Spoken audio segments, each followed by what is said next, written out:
14वें अध्याय में श्री कृष्ण जी ने प्राकृतिक शक्ति के 3 गुणों की व्याख्या की थी और यह भी समझाया था कि किस प्रकार से मनुष्य पर प्रभाव डालते हैं। इस 17वें अध्याय में श्री कृष्ण जी विस्तार पूर्वक गुणों के प्रभाव के संबंध में बताते हैं। सर्वप्रथम वह श्रद्धा के विषय पर चर्चा करते हैं और यह बताते हैं कि कोई ऐसा व्यक्ति नहीं है जो श्रद्धा विहीन हो, क्योंकि यह मानवीय प्रकृति का एक अविभाज्य स्वरूप है। लेकिन मन की प्रकृति के अनुसार व्यक्ति की श्रद्धा सात्विक, राजसिक अथवा तामसिक गुणों के अनुरूप होती है। उनकी श्रद्धा की प्रकृति ही उनकी जीवन शैली का निर्धारण करती है।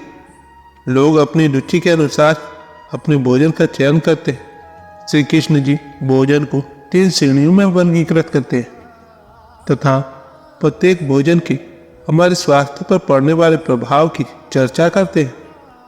तत्पश्चात वह यज्ञ के विषय पर आते हैं और यह बताते हैं कि कैसे प्रकृति के 3 गुणों में से प्रत्येक में यज्ञ किस प्रकार विभिन्न रूप से संपन्न होता है। इस अध्याय में आगे तपस्या के विषय में बताया गया है तथा शरीर, वाणी एवं मन के तप की व्याख्या की गई है। तपस्या की श्रेणी में प्रत्येक तपस्या का स्वरूप सत्वगुण, रजोगुण, तमोगुण के प्रभाव के कारण भिन्न होता है। तत्पश्चात दान पर चर्चा की गई है तथा इसके 3 विभागों का वर्णन किया गया है।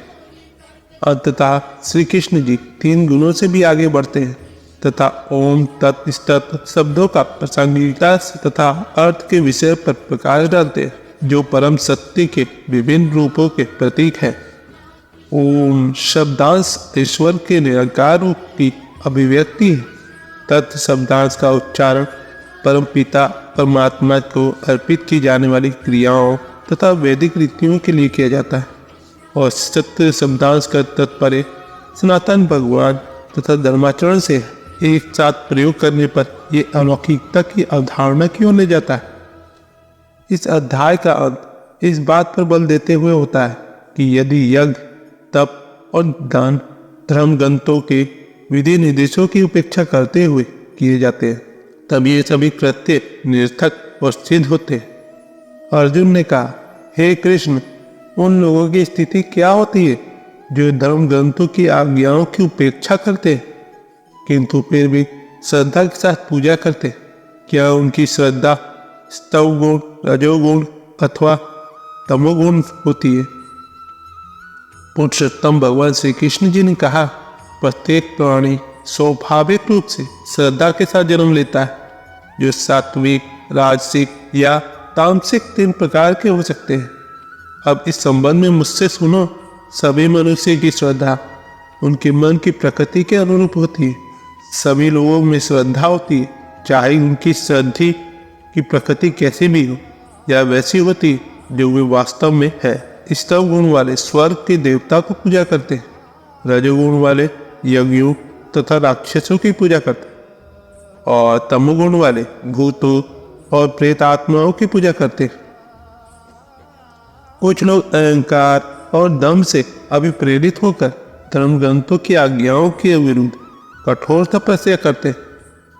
कामना और आसक्ति से प्रेरित होकर वे न केवल अपने शरीर के अंगों को कष्ट देते, बल्कि मुझे जो उनके शरीर में परमात्मा के रूप में स्थित रहता हूँ उसको भी कष्ट पहुँचाते हैं। ऐसे मूर्ख लोगों को पैशाचिक प्रवृत्ति वाला कहा जाता है। लोग अपनी रुचि के अनुसार भोजन पसंद करते हैं। इसी प्रकार से उनकी ऐसी रुचि यज्ञ, तपस्या तथा दान के संबंध में भी सत्य है। अब मुझसे इनके भेदों के संबंध में सुनो। स्तव गुण की प्रकृति वाले लोग ऐसा भोजन पसंद करते हैं जिससे आयु, सद्गुणों, शक्ति, स्वास्थ्य, प्रसन्नता तथा संतोष में वृद्धि होती है। ऐसे खाद्य पदार्थ रसीले, तरस, पौष्टिक तथा प्राकृतिक रूप से स्वादिष्ट होते हैं। अत्यधिक कड़वे, खट्टे, नमकीन, गर्म, तीखे, शुष्क तथा मिर्च युक्त दाहकारक व्यंजन रजोगुणों व्यक्तियों को प्रिय लगते हैं। ऐसे भोज्य पदार्थ के सेवन से पीड़ा, दुख तथा रोग उत्पन्न होते हैं। अधिक पके हुए, बासी, सड़े हुए, प्रदूषित तथा अशुद्ध प्रकार के भोजन तमोगुण व्यक्तियों के प्रिय होते हैं। धर्मशास्त्रों की आज्ञाओं के अनुसार पारितोषिक की अपेक्षा किए बिना और मन की दृढ़ता के साथ कर्तव्य समझाते हुए किया गया यज्ञ तमोगुणी प्रकृति का है। हे श्रेष्ठ भारतवंशी, जो यज्ञ भौतिक लाभ अथवा अंबरपूर्ण उद्देश्य के साथ किया गया है उसे रजोगुणी श्रेणी का यज्ञ समझो। श्रद्धा विहीन होकर तथा धर्म ग्रंथों की आज्ञाओं के विपरीत किया गया यज्ञ, जिसमें भोजन अर्पित न किया गया हो, मंत्रों उच्चारण न किए गए हो तथा दान न दिया गया हो, ऐसे यज्ञ की प्रकृति तमोगुणी होती। परमपिता परमात्मा, ब्राह्मणों, आध्यात्मिक गुरु, बुद्धिमान तथा श्रेष्ठ संत जनों की पूजा यदि पवित्रता, सादगी, ब्रह्मचर्य तथा अहिंसा के पालन के साथ ही की जाती है तब इसे शरीर की तपस्या कहा जाता है। ऐसे शब्द जो दुख का कारण नहीं बनते, सच्चा अहंकार तथा हितकारी होते हैं, उसी प्रकार से वैदिक ग्रंथों के नियमित अनुवाचन की वाणी का तप कहा गया है।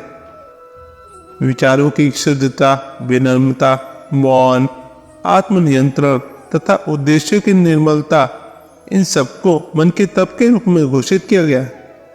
जब धर्मनिष्ठ व्यक्ति उत्कृष्ट श्रद्धा के साथ भौतिक पदार्थों की लालसा के बिना 3 प्रकार की तपस्याएं करते हैं तब इन्हें सत्वगुणी तपस्याओं के रूप में निर्देशित किया जाता है। जब किसी तपस्या को मान सम्मान प्राप्त करने और आराधना करने के लिए दंभ पूर्वक संपन्न किया जाता है तब यह राजसी कहलाती है और इससे प्राप्त होने वाले लाभ अस्थायी तथा क्षण भंगुर होते हैं। वह तब जो ऐसे व्यक्ति द्वारा किया जाता है जो भ्रमित विचारों वाले हैं तथा जिसमें स्वयं को यातना देना तथा दूसरों को अनिष्ट करना सम्मिलित हो, इसे तमोगुणी कहा जाता है। जो दान बिना प्रतिफल की कामना से यथोचित समय और स्थान में किसी सुपात्र को दिया जाता है वह सात्विक दान माना जाता है। लेकिन अनिच्छा पूर्वक अथवा फल प्राप्त करने की अपेक्षा के साथ दिए गए दान को रजोगुणी कहा जाता है। ऐसा दान जो अपवित्र स्थान तथा अनुचित समय पर कुपात्र व्यक्तियों को या बिना आधार भाव के अथवा अवमानना के साथ दिया जाता है उसे तमोगुणी की प्रकृति के दान का माना जाता है। सृष्टि के आरंभ से ओम तत् शब्दों का सर्वोच्च परम सत्य की प्रतीकात्मक अभिव्यक्ति माना गया है। इन्हीं में से प्रोहित सात तथा यज्ञ शब्द की उत्पत्ति हुई है। इसलिए यज्ञ, कर्म करना, दान देना और तपस्या जैसे कार्य को शुभारंभ वेदों की व्याख्याता वैदिक विधानों के अनुसार ओम का उच्चारण करते हुए है। ऐसे व्यक्ति जो किसी फल की कामना नहीं करते किंतु भौतिक उलझनों से मुक्त रहना चाहते हैं, वे तप, यज्ञ तथा दान जैसे कार्य करते समय तत् शब्द का उच्चारण करते हैं। सत्य शब्द का अर्थ शाश्वत और साधुता है। हे अर्जुन, इसका प्रयोग शुभ कर्मों को संपन्न करने के लिए किया जाता है। तप, यज्ञ तथा दान जैसे कार्यों को संपन्न करने में प्रतिष्ठापित होने के कारण इस सत्य शब्द का द्वारा वर्णित किया जाता है। अतः ऐसे किसी भी उद्देश्य के लिए किए जाने वाले कार्य के लिए सत्य नाम दिया गया है। हे पार्थपुत्र, जो भी यज्ञ, कर्म या तप बिना श्रद्धा के लिए जाते हैं वे असत कहलाते हैं।